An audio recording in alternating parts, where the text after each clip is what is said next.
Alright, so we are back with a continuation of our campaign series. This is turn 5. So briefly before we start, I think I might do this in a bit more of a structured way. I'll do like a review of what everyone did on their turns, and then what my strategy is, and then I'll take my turn, and then I'll kind of reevaluate based on how my turn goes. So just quickly, it looks like the green player on his turn, I didn't actually watch it because he took it offline pretty late last night, so it looks like he took this zone, or I think he already had this zone actually, and he's moved his champion and infantry back up. But he did take this zone, which is actually extremely annoying because it's only like 2 zones away from my capital city. So as far as that goes, I think we'll get to that in a second. It shouldn't be too much of an issue actually. But as far as the orange player goes, it looks like he had his troops there, and he couldn't take the merchant city because he doesn't have a siege engine or a siege workshop. So he went down there, took this zone, and it is close to my zone. So if he takes that zone, and he can kind of walk into my 2 undefended zones, so which is kind of, I'm not too worried about it because I've kind of spoken to him on the side. We've made a sort of steady agreement that neither of us will take these 2 zones, and we'll kind of maintain like a frontier there. So as long as he honors that, then we should be fine for now. I'm not too worried. If he were to take it and attack that zone, I'd have to swing my troops back down, which would kind of be a setback for me because I want to use them to expand as much as I can right now. So as far as the yellow guy, it's his first time playing actually, but he's doing pretty well for himself. He has a decent little army here. He has a infantry, archer, 2 scouts, and his champion, and his cavalry and infantry. And he built 2 gold mines actually. He'll probably take that zone there. He can't take the castle because he doesn't have a siege engine yet. But so that's fine. Nothing too crazy there. As far as the Haskelion player, the purple one, he's taken a few zones. He has 2 mines right now. I mean, has 2 farms rather. And he took that little zone right there with his main army. So he's probably looking to expand in this area and contest the yellow player for that big chunk of land. So the longer they're at war, that'll help me. It gives me more time to kind of build up the middle before they come for me. So the brown player, the Relvo player, he took those 2 zones right there. He's taken there. Not too worried about him either. He'll probably take a few more of these frontier zones where the mountain passes are, so that he kind of maintains a frontier against the purple player. And yeah, I'm pretty chill with him too, so I don't really have any reasons to worry about him right now. The blue player now, he has a few zones around his capital. He's built a fishery.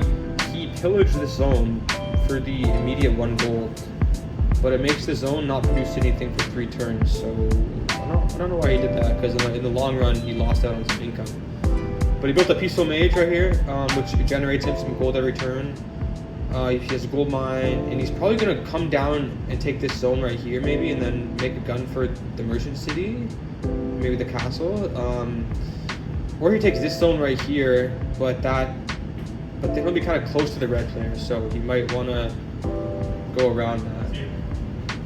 And he might want to contest for that merchant city. And then the red player who I have an alliance with, he is making a gun for the merchant city, which we already knew. He got some scouts because they moved 3 zones, so he'll be able to actually use them for the next fight for that little zone in front of the merchant city, which makes sense. And yeah, that's fine by me. He's going to hold my frontier. And so as far as my strategy now, I have a sizable army with my champion, and I have 3 infantry in my capital. So I think I need to keep taking zones. I want to take this pocket of zones right here. So I'm going to take this zone this turn. I want to hopefully take it. And then on the next turn, I'll use whatever's left in that zone and my infantry in my capital, and I'll take this zone right here. And then I'll be funneling my new troops and trying to take these zones around here. And once I have this like pocket of zones, I think I'll just try and lock it down as much as I can. I might have to station some troops in these 2 zones above my capital so that the green guy doesn't try and like get around me. and I'll have to split off some units and guard these lower zones I have too. So I'll pretty much have to like turtle. That's kind of down the line though. That could change. So for now, I make 11 gold. I have 1 gold saved.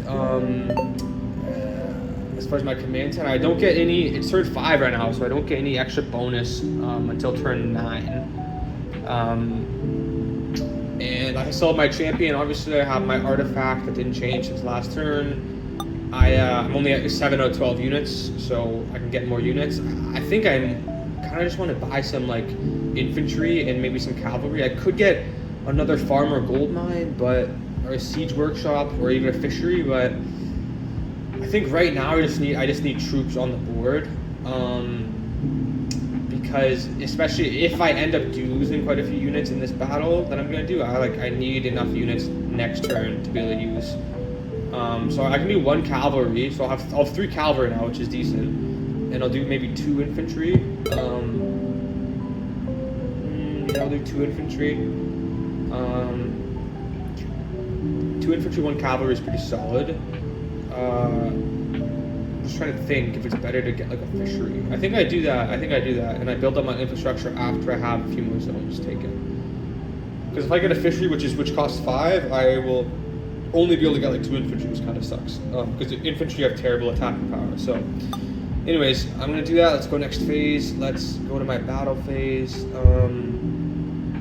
And I'm gonna attack this zone.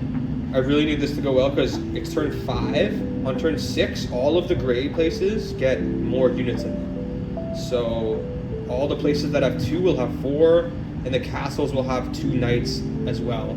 So everything will be harder to take. So I need to take advantage of the fact that there's only 2 left. So hopefully I one-shot. The goal will be I one-shot these 2 guys, and I only lose like 1 guy, so I can lose my infantry and keep my cavalry. I can't use these 4 infantry because they only move 1 and they can't cross over these mountains here. So they can't help, unfortunately. So let's do this. I really don't want to lose more than 1 guy here, and I need to get 2 hits on the first. Yes, okay, that's good, good. Okay. Okay, hopefully they don't get how many hits? Let's see.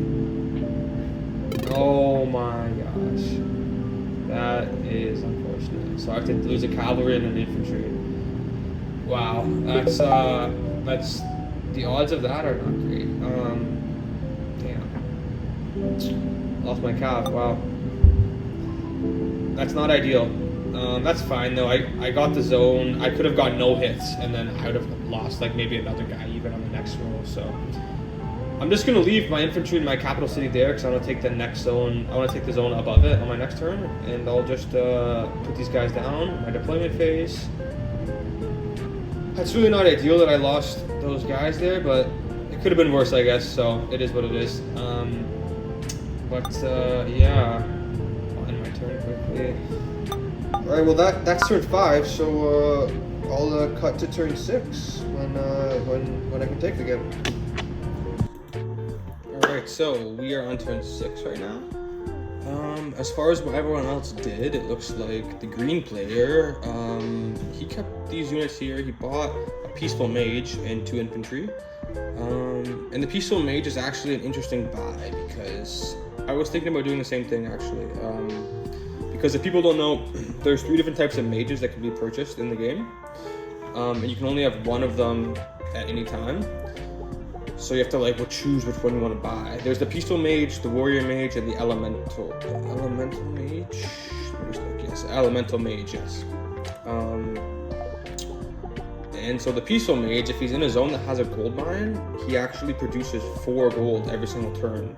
So, which is pretty juicy for the income, which is pretty good. So he did that. He didn't do much else, I don't think. I think he lost a lot of units at the start. His armies are a bit thin right now. But yeah, as far as the orange player, he had units here. He brought them back into this zone. I don't know if he had this gold mine. I think he did before, but I think he's gonna buy the siege engine next turn and build up his force and then make a push for the merchant city in a few turns, which is fine. I kind of expected him to do that, but I'm kind of happy that he didn't attack that zone with his troops because then he could just walk into my territories for free. So there's that. The yellow guy kind of did the same thing. I don't really see much difference between what he did. He just bought an archer. Same with the purple guy. He bought some archers. He's building up a little force, it looks like. As far as the brown guy, the Revel player, he's doing the Peaceful Mage strat as well. So he's making some money.